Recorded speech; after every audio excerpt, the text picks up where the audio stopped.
The government is really pushing the renewables energy agenda, which means that there will be plenty of opportunity in the stock market.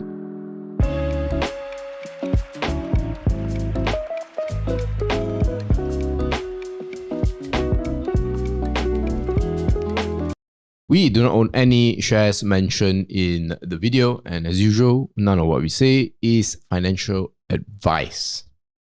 Now guys, we have an upcoming deep dive special premium session just for you. It will be happening on the 14th of August, and the early bird pricing has already begun, which will end on the 10th of August midnight. So quickly head over to the comment section or the description to grab yourself a seat. Right, so I think The Edge posted a table a while back. This is actually not Bloomberg. The source is actually The Edge, right? But it's also from Bloomberg. They get it from Bloomberg. Yeah. Renewable energy companies have been on a tear, right? I think when you look at the table here, only a couple of companies are negative. Yep. One is quite flat, which is Pekat, and everything else has been up by a tremendous amount. The big one being YTL Power, up 86%, which is very rare for a company that was prior about 6 billion market cap. That's something you don't see very often. Tenaga is not down, Tenaga is not up, it's down, maybe for good reason. And I think the top performers are YTL Power, Sunview, SolarWest, Samaden, and surprise, Saipak. Yeah, and all of them are related to these solar EPCC industries. So basically, they build either the solar plant or the solar panels itself. Yes. Yeah, and funny thing is that you cannot see MFCP over here. Yeah, which is very weird because they are probably one of the top renewables energy. Anyways. Okay. So since we know that most of these companies coming from the solar space, right? So right now I just want to share with you some stats on the sunshine that we are getting in Malaysia. So this is basically the solar irradiance level from different towns. So if you're actually living in I believe Bayan, Lepas, and even Penang, or maybe even Kota Kinabalu, you feel much more hotter lah. Living at Penang. I'm not sure. Can you feel the difference between in Penang and KL? Not too sure actually. Never really thought about it. Felt the same, but who knows? Okay, right, cool. Okay, so but then the daily average of 4 to 8 hours of sunshine, that is what we are getting in Malaysia every single day. And also this is the solar radiation, can go as high as 4,500 kilowatts. I've forgotten what's the H per M square throughout the year. And that's why they see a lot of potential in actually building this solar generation in our country because you can actually generate up to 6,500 megawatts. Yeah, we're near the equator, so we are prime for this sort of industry, and KK is the biggest one. Yes, correct. And that's why it's very suitable for us to build these LSS projects, which is the large scale solar and also rooftop solar. Okay, this is actually just a quick stats that I calculated myself. So the average electricity consumption for residential properties per year is around like 4.14k kilowatts. And then this, assuming if we manage to build this 6,500 megawatts worth of solar generation, right, it can actually light up more than 13.7 million properties, residential properties. Right now, the number of residential properties in 2023 is 6.5. So that's like a 2x. But this is just catering for residential. There's still industrial, which the electricity usage is different from the residential. So there's some cool stats for you to know. Okay, so this is actually coming from one of the news. It's a real life news. So there's this individual. 280 ringgit, how nice. Yeah, Mr. Wong, he actually pays electricity bill about 280 million. 280 ringgit per month. Then he invested 20k in 10 solar panel on top of his roof. Then he managed to actually just not pay electricity bill, and actually they even get more, but he didn't receive cash from it. Because basically when you install solar panel in your roof, right, you have to sign like a 10-year agreement with TMB, which is under their net energy metering program. So basically what it does is that, let's say if you have excess energy that you manage to collect from the sun, right, those electricity will give back to TMB's power grid. So they don't pay us anything? No. So basically it's like a negative lah. Then maybe next month carry forward lah. Yeah, that's what I potentially say. But that's just a 10 years thing only. But yeah, basically he essentially did not pay anything, and assuming the solar panel is still in good shape and he still managed to get a lot of sun and energy from it, in 6 years time, he can actually make back his investment. Did Mr. Wong say where he's from? Selangor. He is from, I believe he's on Penang, if I'm not mistaken. Okay, yeah. nice. But correct me if I'm wrong. I mean, it's in the news. Yeah, but anyway, it's just in Malaysia. This is just the investment and payback if you are interested to install in solar panel. I mean, when I read this article, I kind of get interested in installing solar panel. Well, I mean, one question I definitely have is, is there maintenance required for solar panels? Right? Because if you think about it, we pay, what are we paying tenaga for? It's not just electricity, it's also maintaining the generation of the electricity, right? Yeah. That's why tenaga hires people to fix up, their plants or whatever. Yeah. So similarly, now if we buy our own solar panel, it means that we are in charge of the maintenance of solar panels. Yeah, that's pretty true. What is the additional cost involved? Which I'm sure that exists. Yeah, if you guys are already a user of solar panel, let us know how much do you actually maintain for your solar panels. Because if let's say it costs, I don't know, like if you stretch it out, let's say I don't know, $100 a month in maintenance, then you're looking at a 8-year payback period instead of 6. Yes, correct. But guys, before we move on, if you're someone looking to level up their stock investing skills and you need a lot more guidance, we do have a one-on-one program called the Mentorship Program. If you're interested, you can apply it in the comment section or the description. Oh, okay. So if you also didn't know, Malaysia is actually the leader who actually export these solar photovoltaic PV to US. So if you notice that our market share is actually kind of like dropping right now. 2020 is 42%, now it's 31%. Not only us, but other top players like Vietnam and Thailand also has been dropping. The reason is also because US has been being less reliant on Malaysia. I think one of the reasons is also because a lot of China actually came to Malaysia and set up the plant. Oh, okay. So right now, US is actually kind of like get importing from other countries, for example, like South Korea or maybe even now Thailand. So just to mitigate from getting like China's PV. Yeah, so that's why you notice a drop in market share. Okay, and another fun fact for you, if you guys didn't know, Malaysia is actually the world's second largest exporter of solar power product. Now, this actually caught me by surprise because I didn't even realize that we are actually the second world largest. And mind you, this is with, I believe we have an export ban to Singapore, where for security reasons, I think past Malaysian governments didn't want to sell these solar panels because they are afraid that there will not be enough for Malaysians if we sell all to Singapore, which is very odd reasoning, because if that is true, why do you have to ban it? You just have to limit. You can set quotas. Like, okay, you can calculate what Malaysia needs and then sell everything above to Singapore. Yeah, exactly. But it's very, very odd. Very, very odd. Yeah, but yeah, this is just some cool stats for you to know. And as of July 2023, you notice that there's a lot of projects related to solar, related to hydro. Actually, I believe like 80% comes from solar, 20% only is like hydro. So yeah, if you notice, there's a lot of company names popping up left and right just to like help the government to achieve their targets. Because in the next slides that I'm going to be sharing, which is on the catalyst, they did mention on the specific targets and very ambitious target that they want to achieve in the next 10-20 years. So yeah, this is the catalyst. But before that, I just want to share with you that there's a waive for solar panel tariff on Malaysia until 2024. So I'm not too sure whether this tariff will maintain or they will actually eliminate, because US actually found out that there's China setting up operation of factory that manufactures solar panels in Malaysia, so they're quite concerned about it. But then the US also wants to achieve their clean energy target also by 2030 also. So there's kind of like I don't know, debate going on, but we shall see whether this waiver will still remain or still or it'll be waived away. And then another thing is that the NEP from Malaysia, basically they are targeting about a capacity of 70% by 2050. Basically, they want to use a renewable energy source coming from there.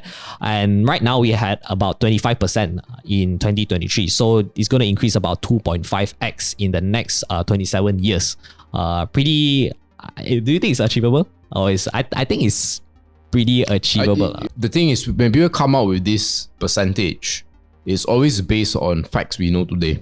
For example, I can bet you almost 100% of these projections, right, will be based on, okay, how many, it's a very simple one, right? How many cars right now are powered by fossil fuel. Yeah. Then they will take the growth rate of electric vehicles, and then given that the number of cars will be, relatively static, then they'll just draw a straight line. Then they'll say, they'll do these projections, then they'll try to be conservative, and they'll say, yeah, we'll probably reach by 2050. So the issue with these projections is that you are not factoring in future technologies that may or most likely will use fossil fuels, especially those that requires a high amount of power generation.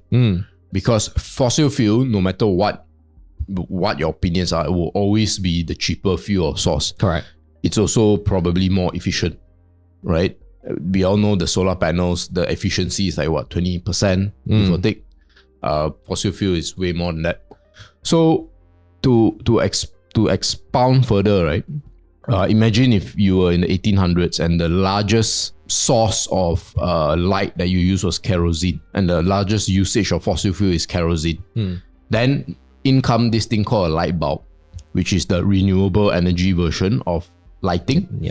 And you ask expert then to make a prediction by when will the whole world be RE generated. They will make the same thing. They will say, at this rate, kerosenes will be phased out, and people will start using light bulbs instead. But of course, people in the 1800s would not have foreseen the growth of cars, right? So that wouldn't have factored into their analysis, and they would have got it absolutely wrong. So it's totally possible to see a world where in 2050, RE capacity is still at 25%, simply because there'll be new use cases and new usages for fossil fuels. But right now, if you see, right, there's actually a lot of incentive going on, like your Gita and Giti. Basically, is your green investment tax allowance. Basically just reducing tax. I mean, we are famous for that. Like we are very tax-friendly environment. We give this left, right, center. Yes, exactly. And also another few thing, which is to boost the green energy. Basically, the targets is basically they want to build a 10,000 EV charging station by 2025. Versus right now we have about 1,000, so it's going to be a 10x in 2 years, which is very ambitious. Also, you see a lot of companies trying to go into this EV charging station just to get projects, get a business from this kind of initiative. And then there's also another few things, which is another 100% tax exemption for EV manufacturers to 2032. That's why you see some companies also start to diversify, or non-core business start to do this EV manufacturing stuff just to get this tax. And another thing which is interesting, which is the AP exemption. We did talk a little bit about this in our last video.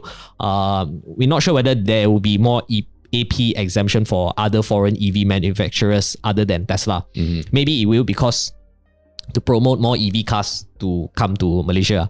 I mean, recently I just saw BYD Dolphin, which is a car below 100k EV by China, which is actually pretty interesting. I came across one Utama, then they have a road show over there, and I saw the electric car myself also.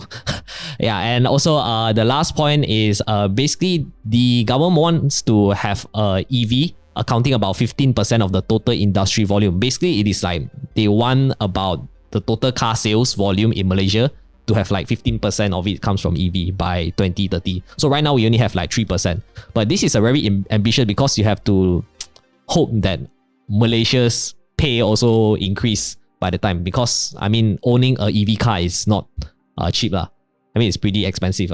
If I remember correctly, about 75% of the car that is in Malaysia right now is actually below like 60,000, 60 to 70,000. Average EV. No. I mean like the ICE vehicle.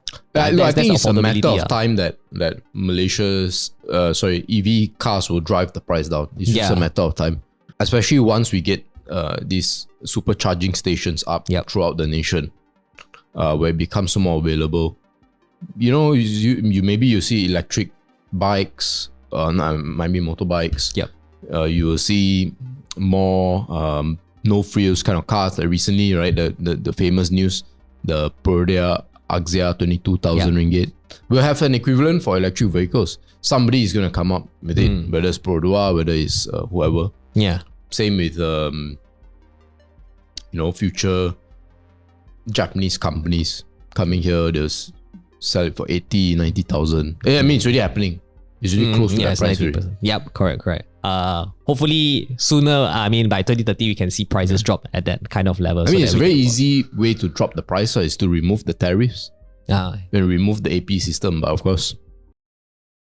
Alright guys, enjoying the video so far? If the answer is yes, remember, like, comment, subscribe. And as far as comments go, if you don't like the video, do let us know as well. We always take all sorts of feedback, as long as they're constructive. So this is actually a stats or energy breakdown by Sunview. Basically, what they are trying to say is that right now, about 7% actually comes from the renewable side.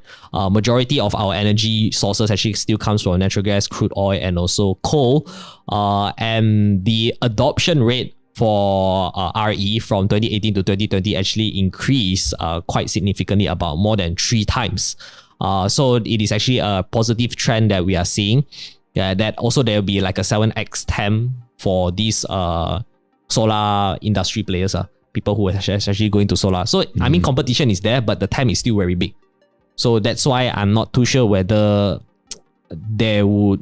I'm not sure whether their business will still be effective. I mean, right now it seems like a very good business to actually dive into solar because of all of these initiatives and targets. But the risk, however, it is that let's say US starts to impose this tariff again on solar panel because they notice China's operation in Malaysia. So not sure whether would this happen. Because they also have their own initiative and target that they want to reach fully green tech by a certain year. But yeah, that's also part of the risk. And another risk is just the opportunity cost, like what you mentioned on the usage of fossil fuel, natural gas, and also maybe even nuclear plant. Who knows, maybe these natural gas and nuclear plant are more RE friendly than solar. It could be also, So that's the opportunity cost. And the last one is basically just oversupply. Once we have hit our target already, then what's next going beyond that? I mean, I think that we'll start to see like another, what's it called, the motor vehicle bubble again. I think that's potentially. Potentially. Because of all of these players going into the RE industry. But yeah, so this is the final comments. The main beneficiary, I think, is going to be the construction related companies and also some of the E&E players.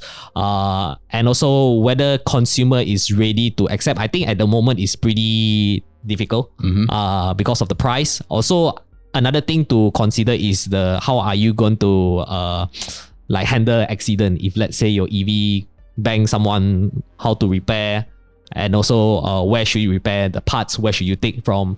So all of these have to like take into consideration, and also the time taken to refuel. But I think this time taken to refuel is going to be a minor problem because there's a supercharging station, right?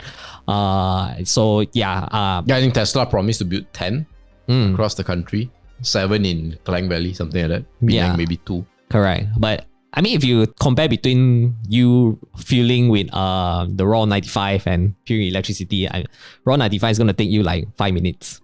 4 or 5 minutes. The other one is going to take you like, don't know, maybe 20, 30 minutes. Assuming it's not a supercharging station. That's why people probably have to set up at home, Yeah, exactly. To charge. I mean, if an iPhone takes, even with the lightning charger, it still takes... I don't know. And this one is more towards because Malaysia, they own a lot of cars, and let's say they want balik kampung, then there's a traffic jam, then yeah, there's gonna be an issue lah for that. And the last point is basically letting go of fossil fuel. Well, I think your opinion is that I think they can coexist. It's very difficult. It's very difficult to get rid of fossil fuels. It's so cheap, plentiful, much more efficient. And I think people who are like anti-fossil fuel, they don't realize a world without fossil fuels is not a pretty world. A lot of, swamp draining, a lot of construction, nice roads, clean lakes. Like these things, the irony is that to have a better environment, you actually need to use fossil fuels to fix the situation. Now, this doesn't mean that there are no drawbacks. Just as with any activity, there are negative impacts. The question is the negative impact worth taking on because the positive impact is so great? I think with fossil fuels, people can say it's not worth it, but if you look over the past 100 years, no one can deny one. This is all, a lot of this is, right? The gas used to power the factory that produced this, the automation line produced this, the machinery to assemble. So much of it is fossil fuels. So I think what is really lacking is this, is not understanding that it's not either or. One doesn't have to win at the expense of the other, and that's silly. Yeah. They can both win. And so like in my personal portfolio, there are renewable energy companies and there are fossil fuel companies. Yes, exactly. Basically, they can both coexist together lah. Easily. Okay, so that's about it for today's video, and this is our performance for our FIRL Pro portfolio for July. So far, everything's on the green. One of the company actually, it is about up 180% if I'm not mistaken. And also the Telegram portfolio below, which is showing you our short-term catalysts. Basically, there are companies that are not covered in FIRL Pro, but we need to share with our members because, of course, there's this short-term catalyst. And recently also, we did manage to realize one of these companies' profit, I believe about 34% in just 3 days, which is pretty amazing and pretty lucky as well. So if you want to know more about how you can get access to this Telegram portfolio, our discussion on Telegram, our FIRL Pro stocks, and also the big picture report where we talk to you about the economy and everything, you can check out in FIRL Pro. And if you want to know more information, we have this free sample for you on FIRL Pro and also our SIB program. The links will be in the description and comments down below. And yeah, that's it for today's video. Make sure to sign up for our DD on QES and also Vstecs, which is coming on the 14th of August. Other than that, make sure to hit the like, subscribe button, all of those good stuff, and we'll see you in the next video. Peace, guys.